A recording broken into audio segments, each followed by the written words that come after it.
Ready to go? Ready to go. Well, good morning. Good morning. We're here in Fred Beans' Ford dealership, which was the first of your dealerships that you ever owned, correct? That's correct, yep. And when did you, just out of curiosity, when did you open that up? I came here in 75, February 28, 1975. That was what was a Mel Harris Ford before that? It was Mel Harris, and before that it was for Conroy. 40 years, J.J. Conroy. Yeah, yeah. Well, tell me, first of all, where'd you grow up? I grew up on a farm in Marsville, Pennsylvania. It was a working farm, and it was purchased by U.S. Steel Mill as they went along and bought all those farms in Lower Bucks County and then tore them down and built the U.S. Steel Mill. And when you were there with your mom and dad, obviously? Yes. And do you have brothers or sisters? No brothers, no sisters. No brothers. Only child, huh? That's it. Okay. And you've told me in the past about some of the places your mom and dad took you in the automobile way out west. Where were some of those places? So the first place I went out west was to Montana, and that was in 1947. I can remember my dad had a shotgun in the car and 5 gallons of gas and 5 gallons of water, and we got up in Glacier National Park. It was pretty desolate in those days.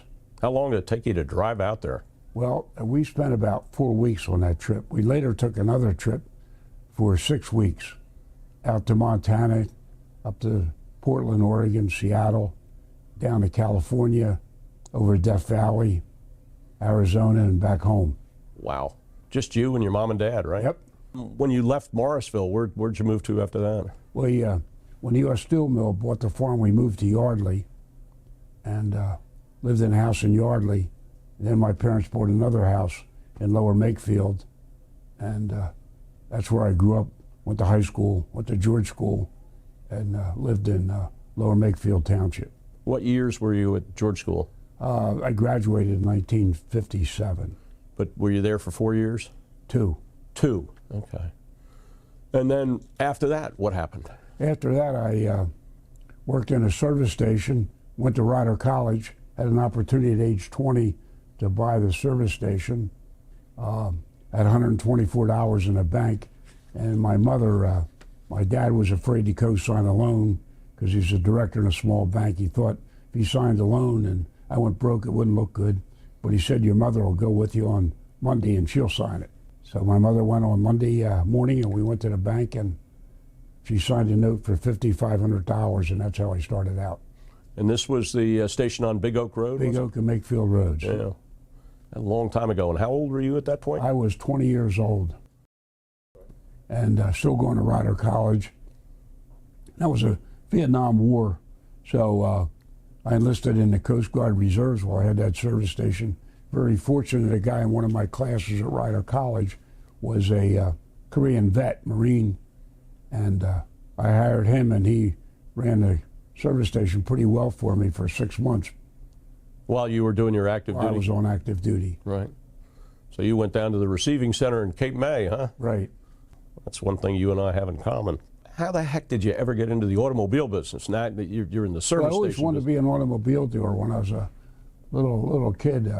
My dad, as a farmer, had a part-time job selling agriculture equipment here in Doylestown at the Ag Works. So I used to go with my dad when I was probably 7, 8 years old. Every Saturday I'd go to work with him, and I'd hang around in a shop, the Ag Works, where they repaired tractors. I always liked mechanical things. And then Joe Ruiz in Doylestown, where the Ag Works is, got, after World War II, got an Oldsmobile franchise. And then he got a Cadillac franchise and built a new building down where the nursing home is on 611. So I used to go there on Saturdays and hang around. I just got a real interest in mechanical things. We didn't have all the other things those days to excite you except automobiles, and they were pretty exciting. And I thought I'd like to be an automobile dealer when I was about 14 or 15 years old. Just for a little history, the Cadillac and the Oldsmobile dealership, were they originally located in the Ag Works? They were originally located in the Ag Works. Yeah, long time ago. What year was that? Early 1950s? Yeah, I think that opened up about about 51 or 19, about 51 when they opened up the new agency down where the nurse, it's now a nursing home. Yeah. How did you get the opportunity to end up with Mel Harris Ford? Well, that's a great story. I went to a thing about it, interpersonal workshop one day at Ford, and how to work with other people. It was Dennis Waitley, and he's written a couple of books. I met Mel Harris, and I knew he wasn't doing well because I saw the numbers. I was then a partner in the Ford dealership in Newtown. I saw the numbers weren't very good, and I knew he'd started to build this awful big building and had a lot of trouble with it, completing it. And I asked if I could come see him, come visit him. And that was kind of the word in those days. Can I come visit with you? And I think a guy knew what that meant, and he said yes. And I visited with him. But it took me about 4 months to get him to sign the agreement. He wanted to sell, but he didn't want to sell. He had to sell, and he knew it, but he sort of fought it. So it took me 4 months. I lost about 20 pounds of weight, slept on a sofa, nervous wreck. Did you have Ford Motor Company behind you in any way in your attempt to do this? They were very supportive because as a young guy, we did a real good job in Newtown. We used to outsell Doylestown 3-1. Now Doylestown's outselling Newtown about 4-1. How about that? Well, you said where you started. How about where you are today? We have a 10,000-foot view of where you are today, and then you've got automobile dealerships, you've got repair shops, you've got body shops, you've got all sorts of enterprises. It's been a great journey and a great opportunity. Over the past 49 years, we now have 8 collision centers. We have a parts distribution business that may be the largest in the United States as far as wholesaling mechanical auto parts and collision parts. And that's located right here in Doylestown, right? Right here in Doylestown, 195,000 square foot building, owned by Chris Shandor and myself, and which has been a wonderful partner and helped me with my growth over the years.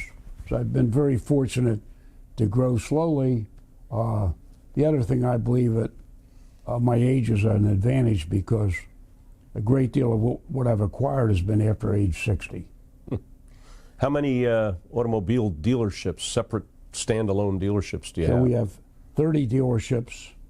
I mentioned earlier 8 collision centers, auto parts, okay, and our parts business. And we've grown the parts business to represent the manufacturers very well. We're the largest Ford dealer in parts distribution, Chrysler. In the country? Yes. So we're number one Ford, number one with Toyota right now, number one with Nissan, Hyundai, Kia, Subaru, and I think we'll be number one next few months with Honda. Wow, that's a lot of them. How many different manufacturers do you represent in those 30 dealerships? We represent 23 brands. 23 brands. Now you can't do this all by yourself. How do you run the business? You got family. You've got 3 daughters, right? Right. All 3 of them work with you? All 3 daughters work with me. One of them owns a rental car business. She has about 150 rental cars, and she operates that. My other daughter pretty much works from home, and she has a good fleet business. She'll do about 4,000 fleet cars this year from her home and comes to work maybe 3 days a week. And my oldest daughter is vice president. She's sort of the visionary, and her husband are very active and I guess heir apparents. I guess that's Chris and Beth Gilbert, right? Yes. Yep. Chris Gilbert is he not the son of your late CPA you had from Newtown years ago? Yes. Chris Gilbert. Leighton Gilbert? Leighton Gilbert. Yeah. And now I forgot one person. You got the lady you're married to that works here also on occasion, right? Yes. Well, my wife still comes to work every day. And what does she do? She takes care of a lot of the real estate bookwork.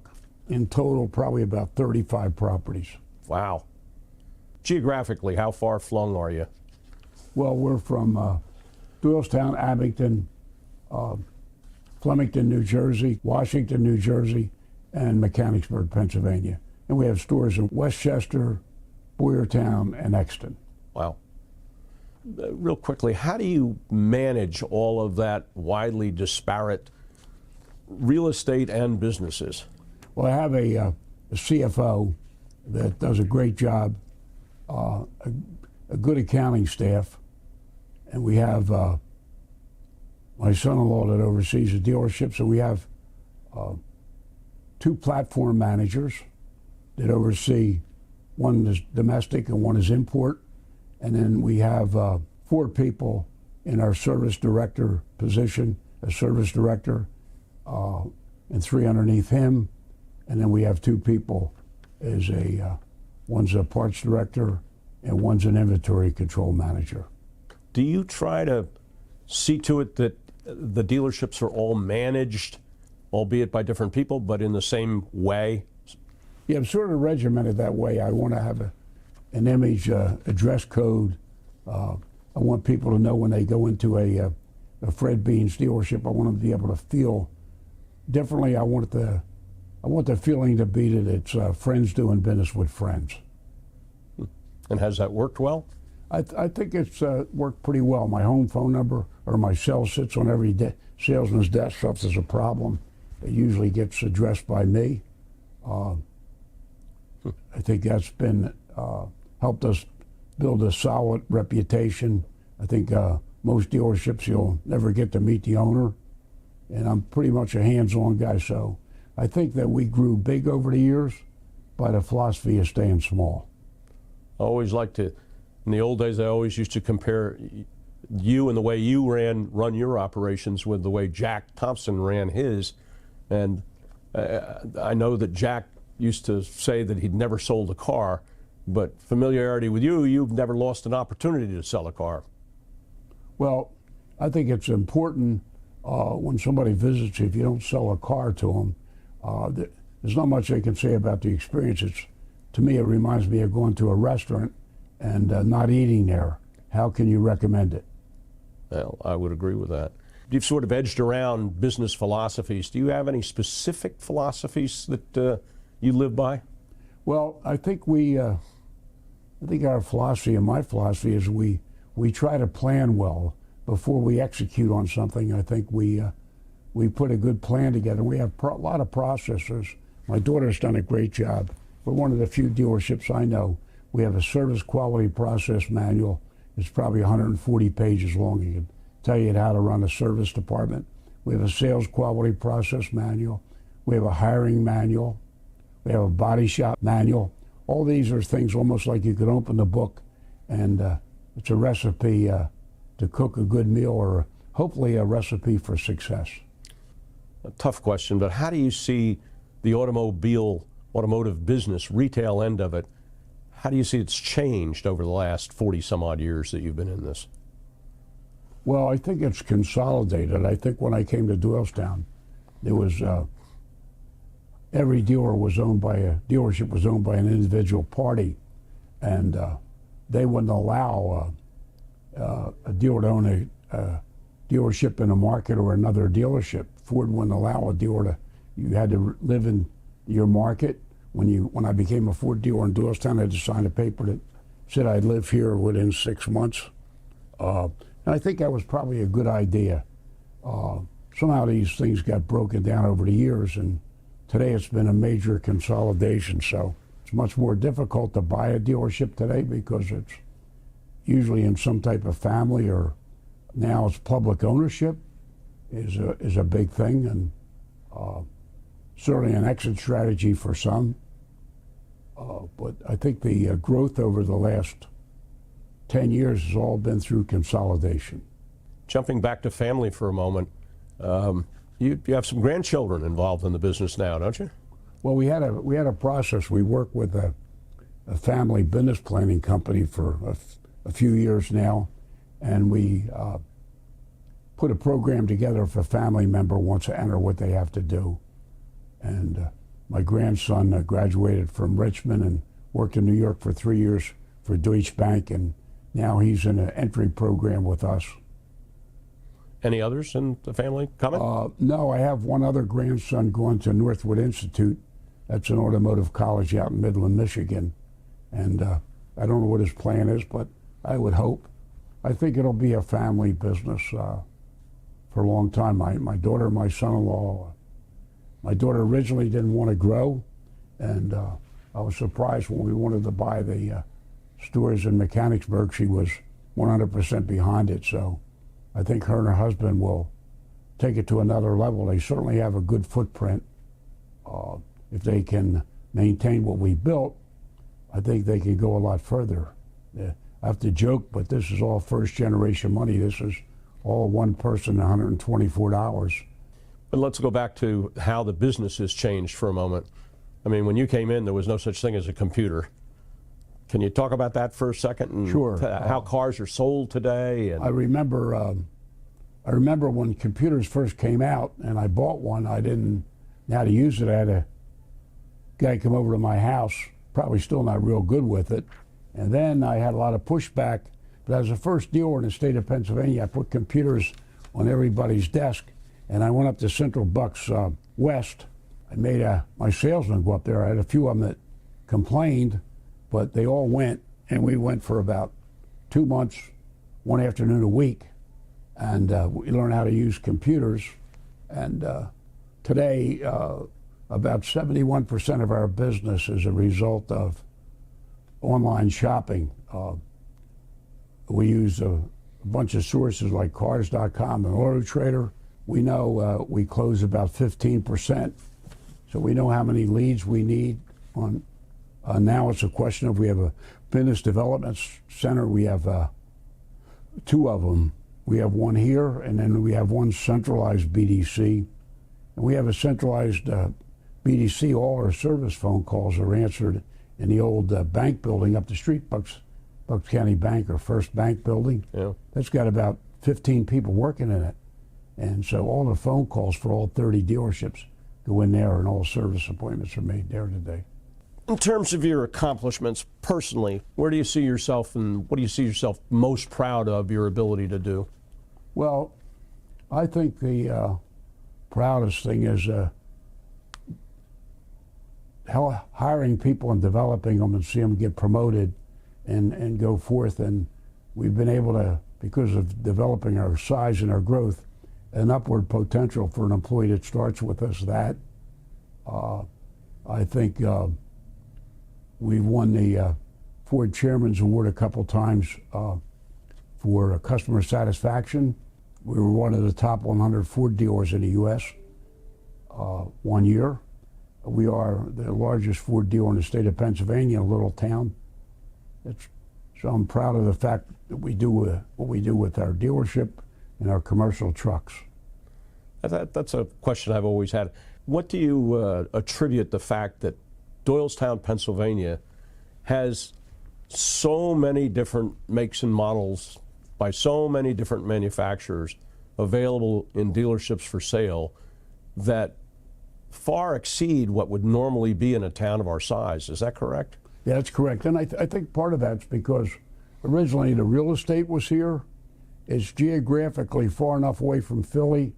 All the dealerships in Doylestown are really considered small. We've been very lucky because I think if you stay at something for 49 years, we've developed a lot of repeat business. And with the internet, we call it pump out, sell outside of our market. And we've developed a commercial truck business that sort of opens up a vast area for us. One of the good things about being here in Doylestown, it's a great community to live in, but we're close to Philadelphia and New York, so we're close to major populations, which we can draw from. Well, you talked earlier when you said that when Ford decided you could take over the Mel Harris dealership, you had to promise to come and live here. Where do you live now? I live right in Doylestown. I've lived in 3 different houses in Doylestown. 3? Wow. Yeah. And you're now living in a home that you and Gisela built, right? Yes. Yeah. You love it there, do you? Like it a lot. Like living in a borough. I moved out of the borough for a while, but I want to be close to work, and I can be here in 12 minutes. we used to have a lot more vandalism. I guess to be able to knock on wood, I've had, years ago, we had a lot more stolen cars. Cars is much more difficult to steal. So I wanted to be close because burglar alarm would go off and nobody else would answer the phone. I have to come back here at night. Do you have any specific people that you would credit from your very early years as folks who really helped you along? Well, there was a dealer that was a good mentor to me, but I've always been lucky because I've always believed in mentors. And I had a World War II veteran teacher in 6th and 7th grade. In the last 3 years, I've talked to him. Still alive. He was in the Battle of the Bulge and then put on a ship to go to the invasion of Japan. And he was my school teacher. He was just a good mentor. Everybody liked him. I had another guy named Arlie Zeller, but all through my life, I've looked for mentors, and I think we all should look for mentors, no matter what our age is, because we learn from other people. How about specifically in the automobile business? You've got people who brought things to you, taught you well, helped you out when you needed it? I've had a lot of mentors that were actually in the same business, and I think it's a business that you develop a friendship with. And I think I said this to somebody yesterday, we always have to be looking for mentors, no matter what our age is. If it's about history, if it's about fishing, which I don't fish, you need to find a mentor to help you, and they're out there. Oh yeah, they certainly are. Let's go back to Doylestown for a second. You've been here for 49 years, as it were, in and out occasionally, but now here for good. What's your opinion of how this area has changed for the better or for the worse? I don't know. The difference in Doylestown today is, I don't know how many attorneys are in Doylestown today. I think there were like 5 when I came here. I can tell you this, in Plumstead Township, I don't know what, maybe 15 policemen today. Yeah. And we had a part-time chief when I came here. He might have been more like a constable. So now you got pretty large police force, right? Yeah. I don't even remember Doylestown with a policeman. I can't remember that. My dad always had little stories, little farm stories, and we were coming into Doylestown in 1948, and I was sitting in the back seat of a 48 Oldsmobile 76 two-door sedan, dark green. I can remember it like yesterday. We were coming up the hill by where Fanny Chapman Pool is, and my dad used to ask the question, and he'd have to say why. So he said, you'll never live to see the demise of Doylestown. So then you'd say, well, why? And he said, here was the answer. He said, it's a county seat. It has no industry. It has 2 museums. It has a small college and a small hospital. And he said, it's a bedroom community for the wealthy. I'm sure a lot of people lived here, came here, had homes here in the summer from Philadelphia and New York City. And that proved to be true because today we have a great hospital. The college has become a university. We now have 3 museums, one of them the James Michener, which is one of the finer museums in the old jail. So all those things have been true, and we haven't been affected by an industry shutdown like some towns have been in America. One other question that just occurred to me. Your dealerships and you personally and your family are involved in a lot of charitable endeavors. Can you talk about that for just a minute, where you like to aim your charity and giving back to a community that has given to you? It's an interesting question because I believe in giving back, and I was raised by a Quaker father, and I went to George School in Newtown, and I think it's something that was always instilled in me, to whom much is given, and I've certainly been a very lucky guy. We try hard to give back to the communities that we serve, and I think we're doing a very good job. I think we're unusual as far as a car dealership goes. What are some of the things that you're most fond of in terms of your ability to give back? Well, I certainly like the James Mitchell Art Museum. I like the fact that this year we're going to give away 100,000 meals. I like the fact that we have a hardship committee for our employees where we put a little bit of money away every time we sell a car or we sell scrap metal. or anything like that. It's run by a group of our employees. So if somebody has a hardship, say can't pay their rent or medical problems, they go there, and we have an auction, and we get gifts from our vendors at Christmas. We put that all together, and we have done a lot of things. We have a healthy living committee here. We have best 5 years in a row in the Philly Business Journal rated best place to work. You got to be pretty proud of that. Yeah, very proud of that. Yeah, I've seen that every year. You have one major hobby that you love. What is that? That's aviation. Tell us a little bit about that. Well, I've been flying since I've been 14 years old. Wow. And I guess one of my prouder moments was earning my first jet type rating. I've got a commercial, an instrument, a multi-engine, and float plane rating. So I'm pretty proud of those ratings. Are you still certified to fly your own jet? I am. That's pretty good. At how many years of age? 85. Yeah. There aren't many other people 85 years of age who pass that certification process. I've been blessed with good health. Yeah. How many aircraft do you have now? 3. 3. You had 4, right? Yes. You had a great little small biplane from Waco. When that was built? I was built in 41. 41. Wow. That was a beautiful aircraft. But it was permanently air conditioned, right? Yeah. You were always up in the air. How much time do you get to spend doing that, flying? Frankly, not enough. Maybe about 5 hours a month, but I don't go through a day I don't read about it. Well, any specific car going back to when you first had a driver's license that captivated you more than any other? It was probably Oldsmobile in those days, because Oldsmobile seemed to be like the test bed for General Motors after World War II. They were the first one to have the overhead valve V8 engine. They had hydromatic transmission, and they preceded everything that Cadillac did was like a year behind Oldsmobile. So I always thought, you know, the word was in those days that Oldsmobile was like the test bed for Cadillac.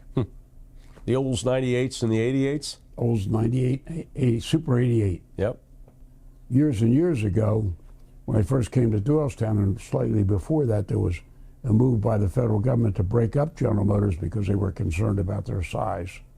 And today it's with so many imports. When I came to Doylestown, the only import dealer was Toyota, and then Nissan came, and then we got Subaru, and we got Nissan, and we got Hyundai. Yep, they saw a good market here. I mean, you and the Thompson family have been good, friendly competitors over the years, right? Yes. Yeah.